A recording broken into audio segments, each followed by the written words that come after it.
Hey everybody, how's it going? So today I'm going to be returning to a channel classic segment, Angry Man Reads Bloomberg.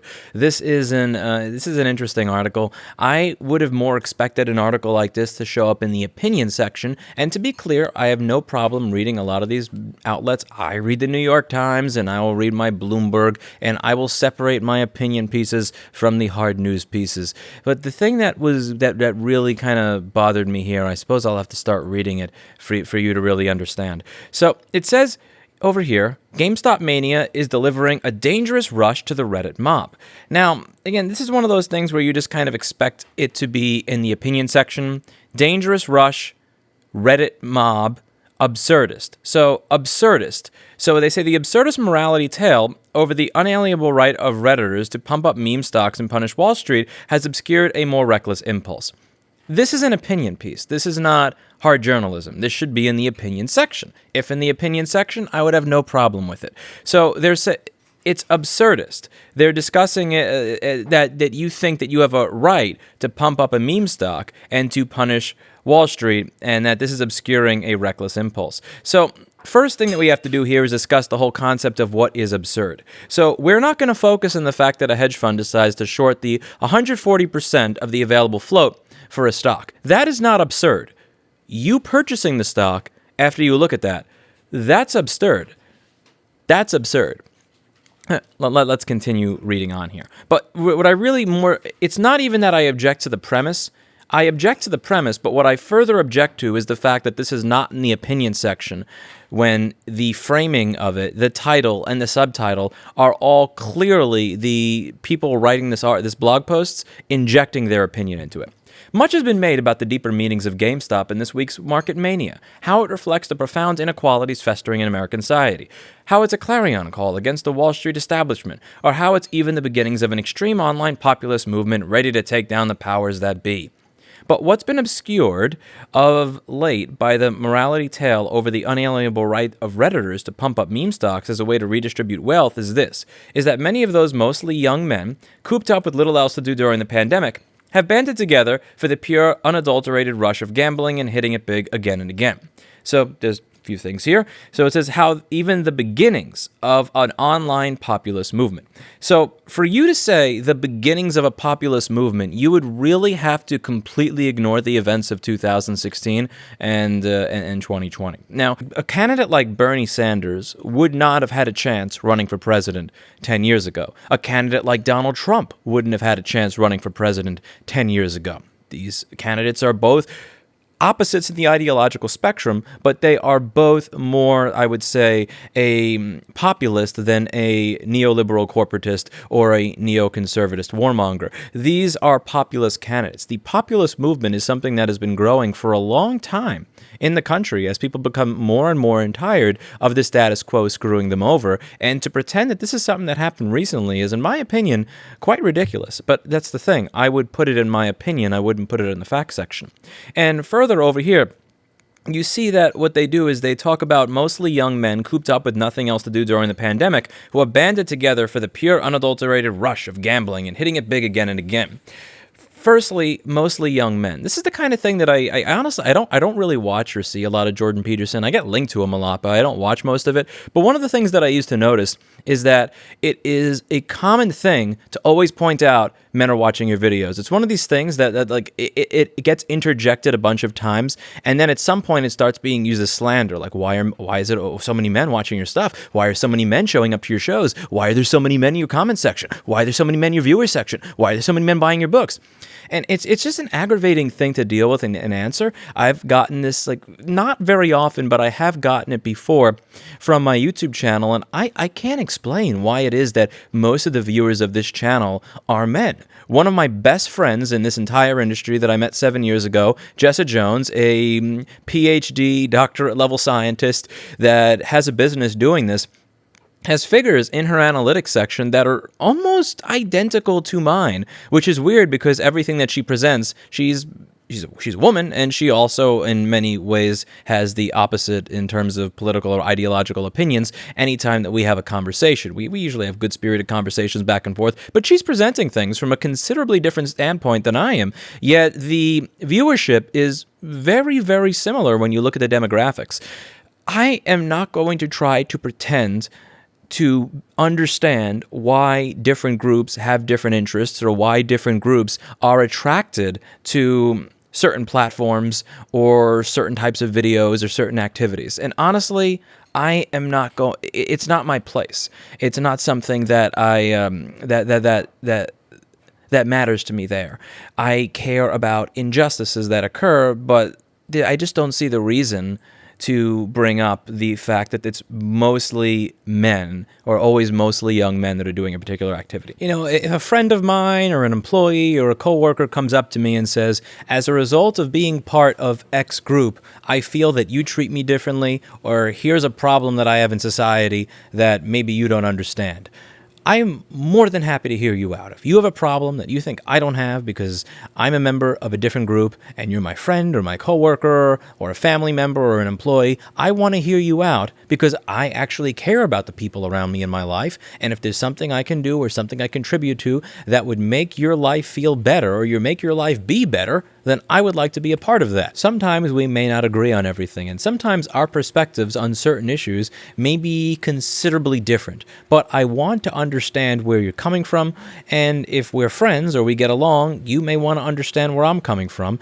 and we'll learn something from it, and we'll move forward in a manner that tries to make the world a better place for both of us to be in. That's absolutely fine, and to me, it absolutely makes sense to invoke identity in that sense. What I don't understand is when we're not trying to actually make anything better, like, what is the point of this? This doesn't seem like, as a woman investor, I have experienced being treated like X, and I would like to see Y change happen so that we are more accepted in the workplace or accepted into this subculture or accepted into this field. That I would more than happily entertain. Here, it just sounds like these are a bunch of absurd people that curse at each other, and by the way, they're mostly men. And do we mention that they talk like idiots and that they're mostly men? By the way, they kind of seem insecure with this later in the article. And they're mostly men. That's not invoking identity for a productive reason or to lead to a discussion that will result in people feeling better about themselves or coming to a greater sense of understanding. That's just dunking on people as you call them absurd and stupid. And, oh yeah, by the way, they're mostly men.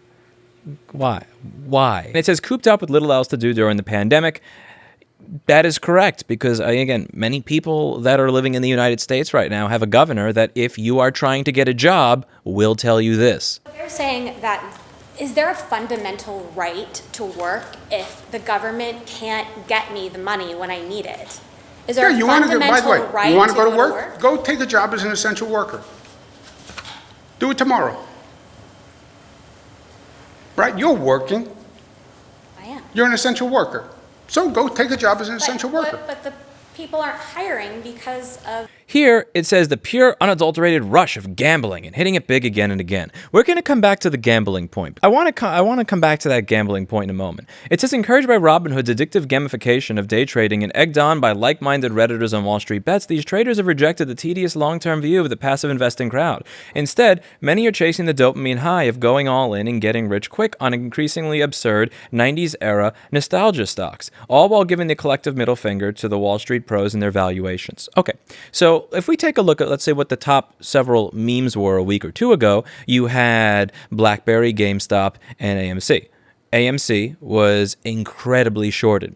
GameStop was shorted over 140%, and Blackberry has almost completely rebranded themselves as a cybersecurity company that is not based in, if you're thinking of Blackberry like the mobile phone, that is, you're being ridiculous. So, you're saying this is absurd, but what I would suggest is that to work at a financial paper like Bloomberg and to say that BlackBerry is a 90s era stock is, in my opinion, absurd in and of itself, unless you were discussing or citing a different stock, but you don't even do so in this article.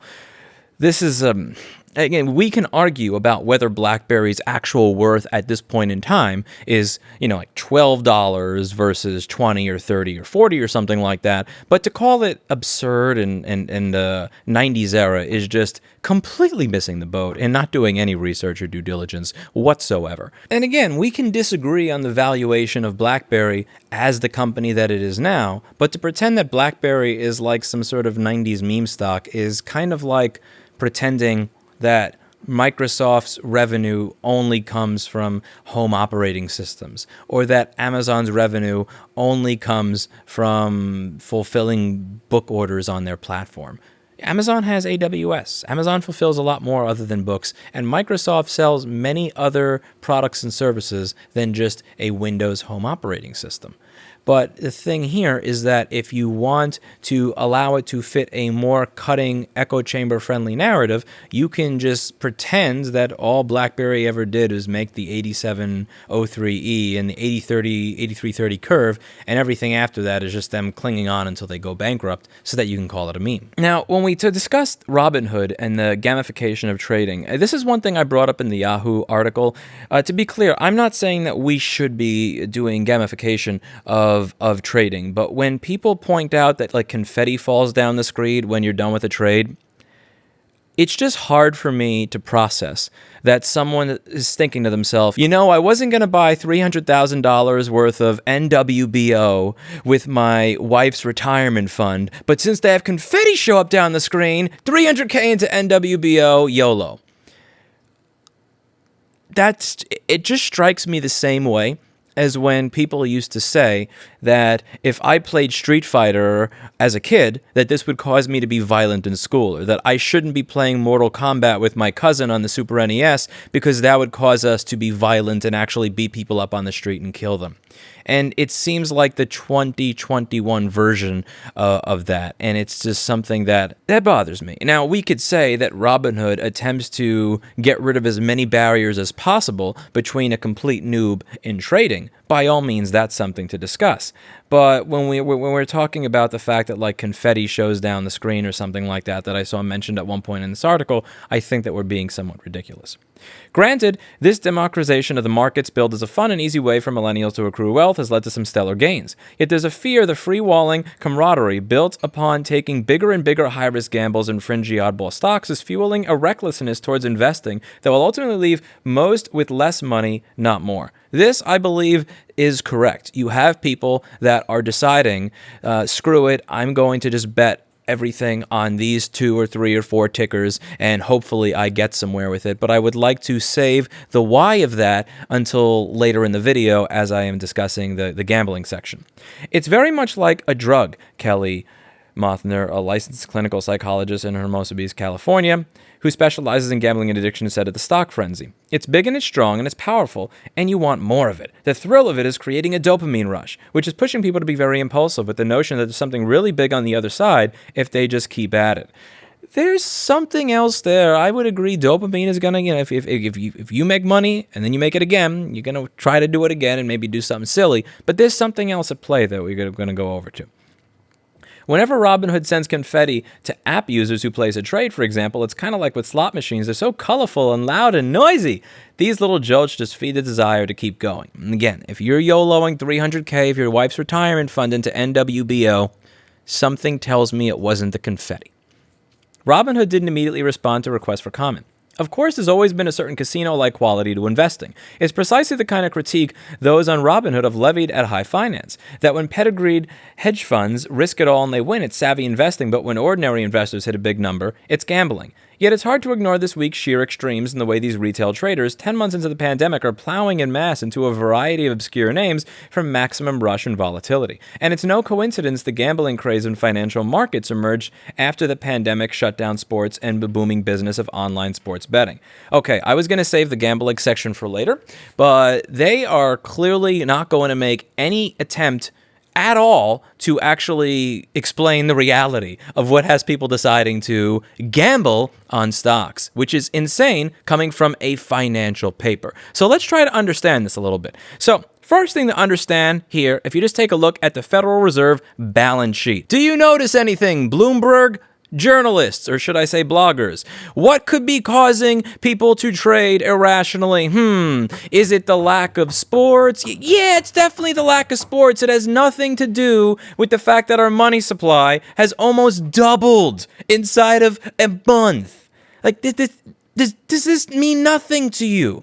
And the thing that drives me absolutely up a wall when reading this is just there's just no sense of understanding as to how this corrupts the market, and how everything that was done in March and April to corrupt the stock market, to socialize the stock market, is the thing that is gamifying and encouraging people to gamble. Now, I'm going to appropriate something here from someone whose video I genuinely appreciate and I think is absolutely hysterical. And I highly suggest you check out his channel. I'm going to put a little bit of this here, and I'm going to play this for about a minute or two before we move on with the article, because I believe that this is going to be something that we're showing kids in history books someday. COVID was getting worse, rent wasn't being paid, and unemployment numbers were skyrocketing. Once again, it literally could not go tits up. They hadn't taken into account one thing, however. A booming market was Trump's golden ticket to a re-election in 2020, and he wasn't just going to let it slip into the gutter. And so began the pump. The head of the Federal Reserve, Jerome Powell, is tasked with keeping the stock market afloat, a feat that seemed almost impossible under the current circumstances. But then something incredible happened. By pressing a simple button, Jerome Powell discovered something fascinating. A real-life infinite money glitch. One that was yet to be patched. Turned out that the Fed has a money printer, and it printed money. The recession was cancelled instantly. In late February, the US government had pledged $2.5 billion to fight the coronavirus, but by mid-April, they'd burnt through more than $6 trillion. The Fed pledged a $2 trillion stimulus package, as well as announcing unlimited purchasing of government bonds. Emergency tendy packages of $1,200 were also deployed. The results were incredible. 40 million unemployed, the market's up. 100,000 dead worldwide, priced in. Almost $1 trillion added to the national deficit in 1 month. SPY 300. By simply taping the print button down, J. Powell had ended the crash instantly, and the world's financial system was back to normal for good. And thank God for us, excessively printing money to counterbalance economic issues has never had unintended consequences. Bears were absolutely brutalised. Tens of thousands of puts. I feel bad every time I play this part of the video. I can see Erica kind of grimace because she was one of those bears. So when they say bears were absolutely brutalized, she'll look over at me with a scowl. Reduced to ash instantly. People on the subreddit would continue to remain bearish for a couple of months, but as things worsened, and the market kept rising, one by one.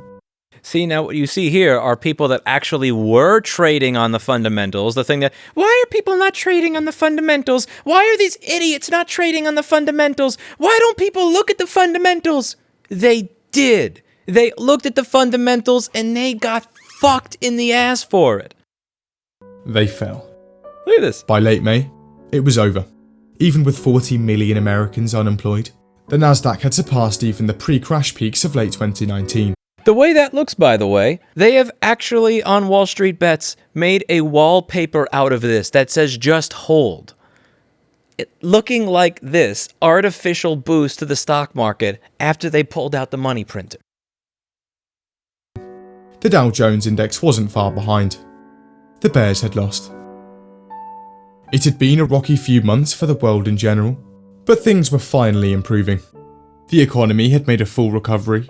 The virus had completely gone, and the world was back to normal.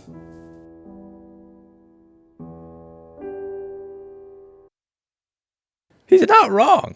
And this is the thing that drives me nuts when you have all these people that put on their bow tie and write for Bloomberg and the Financial Times and Market Watch about how these unsophisticated plebs are not properly paying attention to the fundamentals. They're not paying attention to the fundamentals because they don't mean jack shit anymore. And it wasn't any of these people's choice for the money supply to be almost doubled and for a gigantic amount of that money to go directly into the stock market, thereby causing insane amounts of inflation and another asset price bubble on top of the already large asset price bubbles that we've had that have been growing over the past 12 to 13 years. But this is where we are now. And you have a lot of people that are noticing these asset price bubbles that are simultaneously realizing when their friends that actually look at the fundamentals and get fucked for it lose money, you know what? Screw it. YOLO. Let me just throw money in. I'm not going to just throw money in. I haven't become that nihilistic yet, but I understand why there are people that are just simply throwing money into anything, because if you're going to almost double the money supply inside of a year, then, well, why not go all in? And that's how you got the meme that stonks only go up.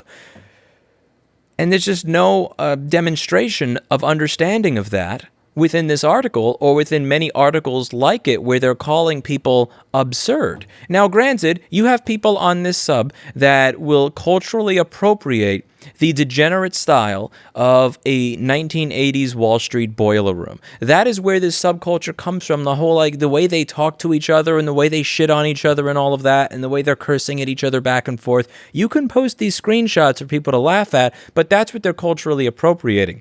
And that cultural appropriation of that way of speaking back and forth to each other and that attitude is coming from an environment that does not reward people that save. This environment that we're in right now rewards people that do speculative, crazy shit. Those are the people who are going to win, and it's not because of them. It's because people in our government rigged the system to make it this way. For instance, if you just take a look at something like what's been going on with housing prices, and this over here is before we did the whole, having, almost doubling the money supply inside of 1 year. It's going to go crazy up from here on in. I remember that 2016 was the year that I first started focusing on wanting to own a home, and I found a couple of places. They were small and modest in one of the outer boroughs of New York, and it was like $410,000 or $430,000. And I started saving. I started putting together a financial plan for myself so that I could at some point own a home. I shit you not, it's been about 4 years since I did that, and one of those homes sold for over $730,000. The house in some years makes more money than I do. A house, a 70-year-old house, appreciated in value faster than I did. There's a reason that you have people doing this, because when you turn on the money printer to that extent, you wind up creating asset bubbles. And people feel like, well, putting money in the bank and just saving and eventually buying something, I can't do that because you're going to keep devaluing my money. So I'm already gambling by just putting money into the bank. So I might as well do something with it. And if I'm going to do something with it, I'm going to put it into a market that clearly only goes up. It's not like it isn't on the front page of your very paper on a regular basis that I read articles talking about how the crash is coming, everybody is going to hurt unless they're in these particular assets or these particularly diversified markets that are overseas. It's not like people are going to feel secure in their normal investment anyway. With the rate of inflation being what it's going to be as a result of that money printing, your 8 or 7 or 5% a year increase is not really going to be what people want when the house that they were looking at a few years ago that was 400-something thousand is now 700-something thousand. And who am I kidding? By next year, I wouldn't be surprised if it was 1 million. This is a serious problem. And when you have people that feel like they can't work because it's illegal, and there's very few investments that really make sense, and the ones that don't make sense wind up just doing this because of government interference and money printing and crappy monetary policy, it's really difficult for people to have a sense of what it is that they should do. So they wind up YOLOing on something, hoping that next week maybe it'll moon and I'll be able to forget about this harsh year of my life. And to be clear, I am not saying that that is a good thing. I'm not saying that it is a good idea. You should probably not do that. At the same time, I still think that we should try and understand where that feeling or where that sentiment is coming from, rather than just pretend it's absurd people being absurd all the time over everything. There's a backstory as to what got people to the point of acting in this way, and it's more nuanced than what you're getting from this article. What we saw when the sport stopped in March, it was like a petri dish for this, said Ed Miller, a poker author and co-founder of Deck Prism Sports. There is definitely clearly gambling energy, for lack of a better term, that when certain outlets get cut off, it gets refunneled into others. I think it's clear the markets have taken that. Yes, it's absolutely sports. It has nothing to do with this spike in the money supply the same month that you bring that up. That has nothing to do with it whatsoever. And the fact that also people may be in a more all or nothing mindset when you've literally taken away their ability to have a job. Those forces came to a head this week in GameStop. Its shares, which fell as low as $2.80 in April, had been slowly and steadily rising in recent months as users on Reddit Wall Street Bets, the profane and meme-driven Reddit forum for stock tips and speculative trading, began to coalesce around a long-shot bet that the mall-based seller of video game discs was actually deeply undervalued.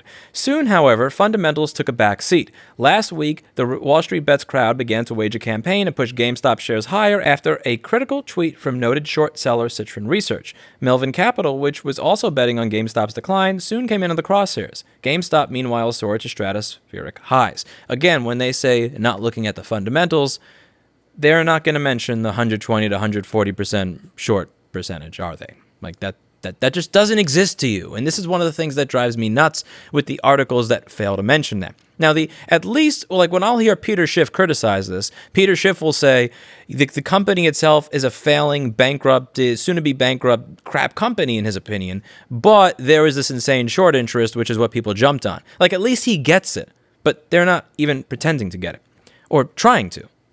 By the end of the week, Citron and Melvin had both capitulated, serving as proof of concept of sorts for Wall Street Bets' buy and never sell mob strategy. All told, GameStop's astronomical 1,625% rally this month to $325 a share has inflicted nearly $20 billion in losses for short sellers, according to data from financial analyst firm S3 Partners. Many of the Wall Street Bets degenerates, as the users are called, proud of the small fortunes they made squeezing the shorts. And then they post another screenshot where people are talking the way they do on this sub in their standard ridiculous manner.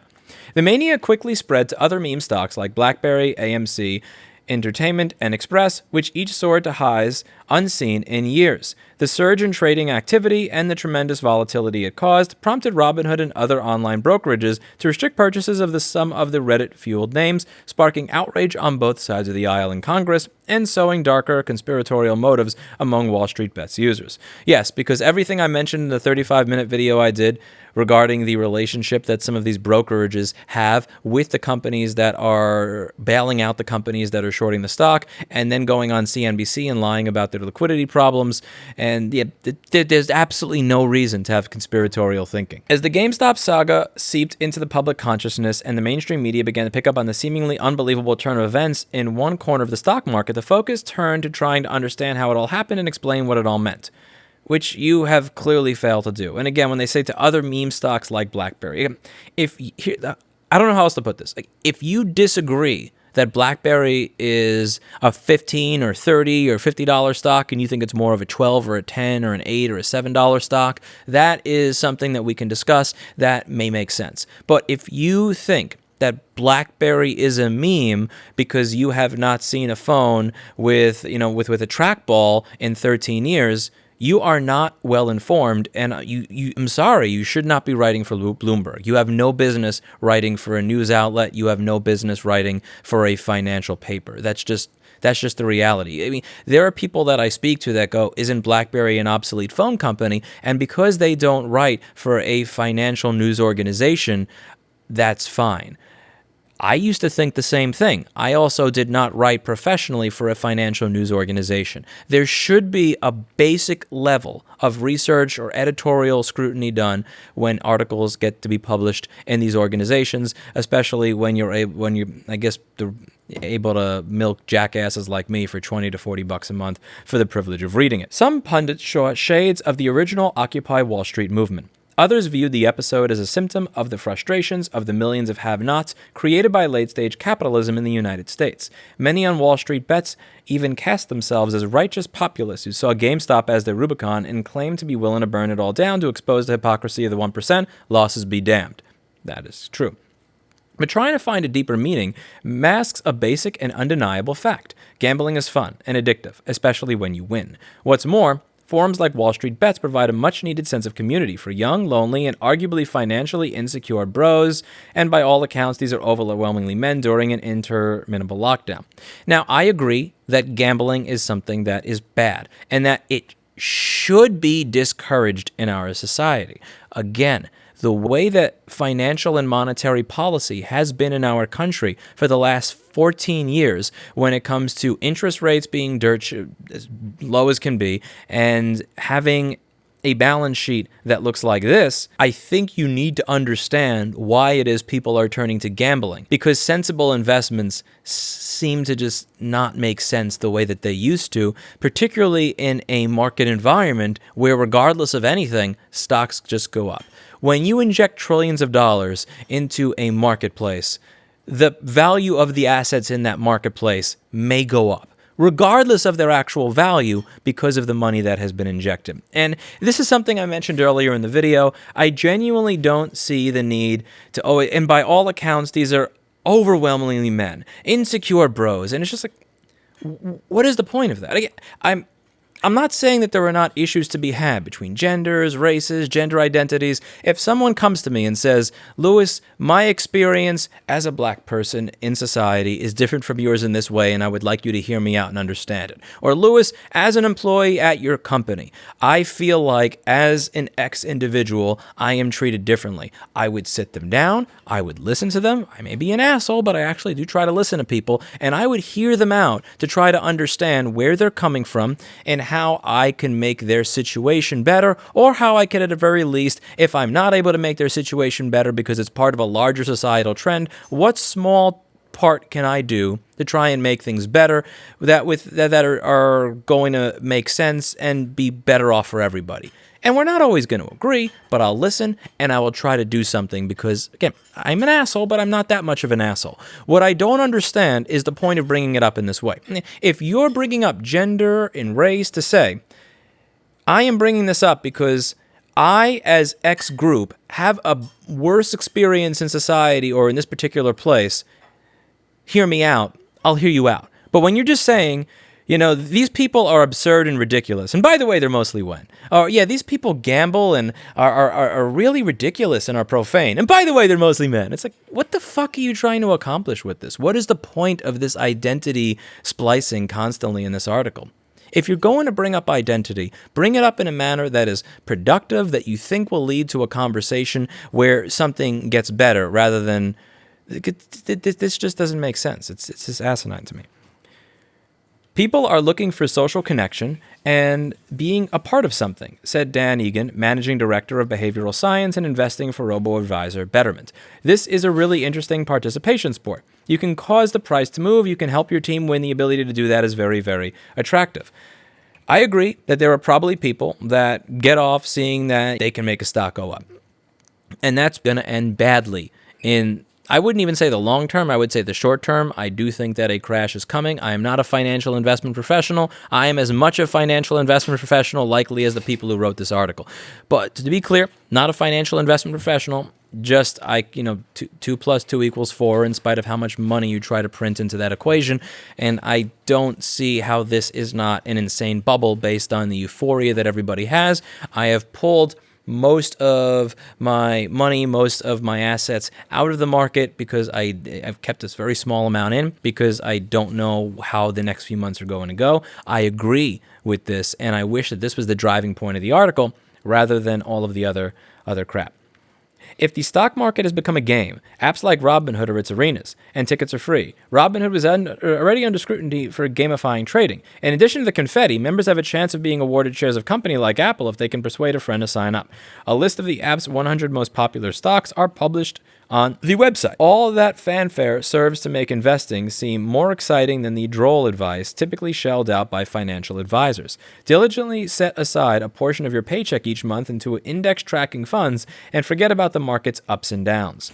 While the goal is to accumulate wealth over the course of a decades-long career, it requires a certain discipline and modicum of financial stability many ordinary Americans simply don't have. Long-term investing also lacks the lottery-esque appeal of a stock like GameStop, popping 134% in a single day. It's not Wall Street investments, it's Wall Street bets, says Eric Mintz, co-portfolio manager at Eagle Asset Management.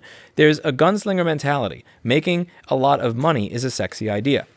That type of fervor was on full display this week. Redditors not only pushed up shares of Tootsie Roll and a handful of stocks that had tickers. Okay, that's kind of funny.